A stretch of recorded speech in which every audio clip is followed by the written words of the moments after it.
Wolverhampton Wanderers 2, Burnley 3 in another game that ends in a defeat for Wolves at Molineux. As you can see, obviously I've not been at the game today. I'm away over this weekend.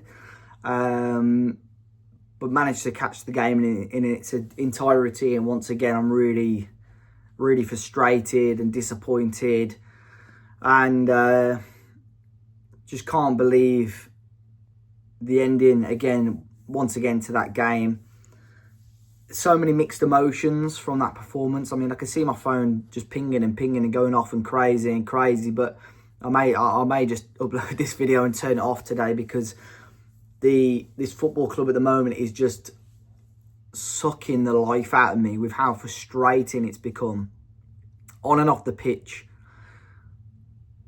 Monday to Sunday, I'm getting asked questions. I'm getting pulled from pillar to post. Dave, what do you think of this? What do you think of that? My mental capacity cannot cope with how draining this football club has become. And I try my very, very best to give my thoughts and feelings to you guys here. But today, once again, they just make life difficult for themselves. And I'm really not sure what will happen with Vitor Pereira after today.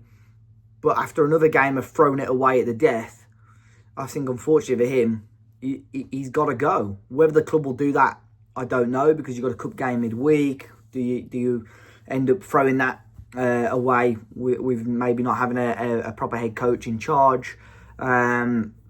But whether you like him or hate him, unfortunately, Vitor Pereira is not getting the best out of this football team, and we're not winning football matches with Vitor Pereira in charge. Whether you can blame him, you can blame Fosun and Jeff Shee, who I think a lot of this blame does need to go on for how poorly we are prepared as a football club at the moment to remain as a Premier League club. There were obviously a talking point from the start. Kiana Hoover and Jean-Ric Bellegarde coming into the team. Kiana Hoover, of course, especially being the main sort of surprise in there. I thought Jean-Ric Bellegarde thought it was worth bar at the end when he unfortunately gave the ball away for the losing goal. I thought his creativity at times, his bravery at times to break the ball forward was good. It's probably what we've lacked. I think the issue is with this Wolves team at the moment, we haven't got a player that we can give the ball to and say, you go and create something, you go and do something for us, which we've had with Cunha, which we've had with Pedro Neto, which we've had with many players since we've come up into the Premier League. But unfortunately, with this squad, we don't have that at the moment. I was playing at Sunday League level, 8, 9, 10, 11 years old. It doesn't matter how good or bad you were, there would always seem to be someone on your team that you could give the ball to and then make something happen. I coached a football team for 3 or 4 years. There was always a couple of lads that you'd almost quietly build your team around because they could make something happen. This football team doesn't have that at all. And we gave ourselves a mountain to climb. I know of people, rightly or wrongly, I'll let you guys discuss that left on the half-hour mark because Wolves are already 2 goals down. They're frustrated with what they're seeing at the football club. It's not my style. I would probably stay to the final whistle, although I would have looked like an idiot and would have been very, very frustrated today at Molineux if that had happened to me.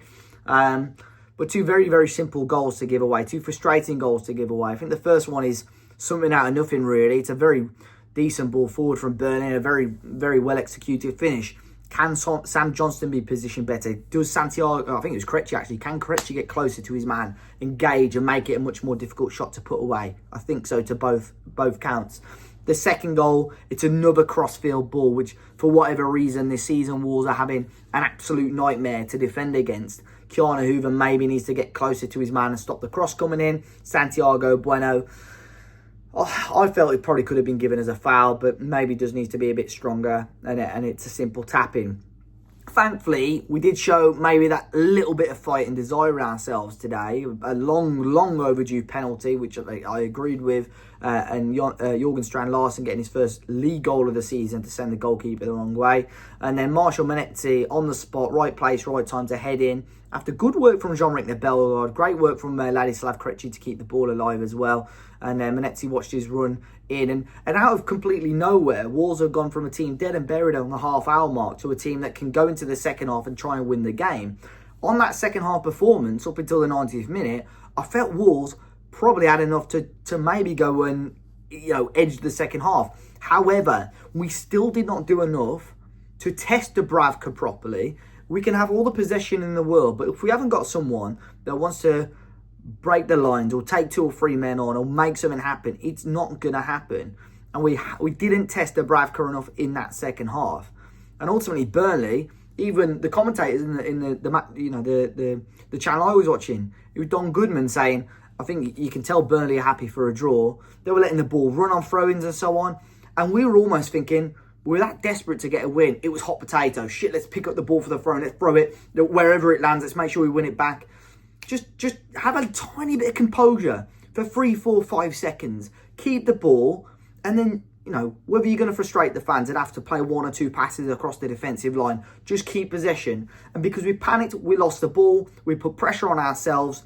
Sam Johnson comes off his line. Chachua sort of outrun there, just out thought quickly by the striker, and he pokes it past Sam Johnson. That is a monumentally huge win for Burnley Football Club, and that gives them a fantastic cushion ahead of Wolves at the moment. A point would have been rubbish for us, but it still would have been 100% better than no points. A win would have been phenomenal. We would have been 18th. We wouldn't have just been into 19th. We would have gone 2 places up. But once again, Wolves have failed to see out a football match and failed to see out points. And the quality of our football at the moment going forward is frustrating. It's fine margins. Jean Arias hit the bar, from a dead ball situation, from the free kick. Completely changes the game if that goes in. But unfortunately, when you're down and you're out of luck, all these fine margins go against you. And that's not in our control. That's in the players and the management's control. And unfortunately, when you're sort of 9 games into a Premier League season and things haven't gone to plan, you've either got to drastically change personnel or you've got to change the manager. And I think, unfortunately, whether you, like I said at the start of the video, whether you like Vitor or you don't like him, sometimes a fresh set of eyes and fresh ideas can rejuvenate and change a football team. And I think that's what Wolves need. Because unfortunately, I would say a good 90-95% of this fan base probably think this football club is now dead and buried, and we are going to be playing Championship football next season. I've said this many, many times on this channel, and I'll continue to say it. I do not want Wolverhampton Wanderers to be playing in the Championship next season. So something needs to change, and points need to get on the board very, very quickly. We play Fulham next weekend. We've got Chelsea midweek, but Fulham next weekend, slightly out of form at the moment. Possibly a good chance to get a new manager bounce if Wolves want to get, to go for that. But it's who's out there, who's going to be brave enough, who's going to grab this team in between the legs and say, "Come on, let's fight and let's try and keep this football team in the Premier League." Because there's a fan base out there that has been kicked and punched and treated awfully over the last few years. That deserve a little bit of encouragement and they deserve a bit of passion. Because we all know deep down Wolverhampton Wanderers have a phenomenal fan base. At the moment, in and around Molineux, whenever you're there, it doesn't quite feel like that. Because we've been treated very badly by those people at the top. And something needs to change. And it'll be very, very interesting over the next 24 hours or so to see what happens to Wolves. But it's another game, another defeat for Wolves. And, frustrating once again. But let's wait and see. Try and enjoy the rest of your weeks, guys. And I'll catch you very soon.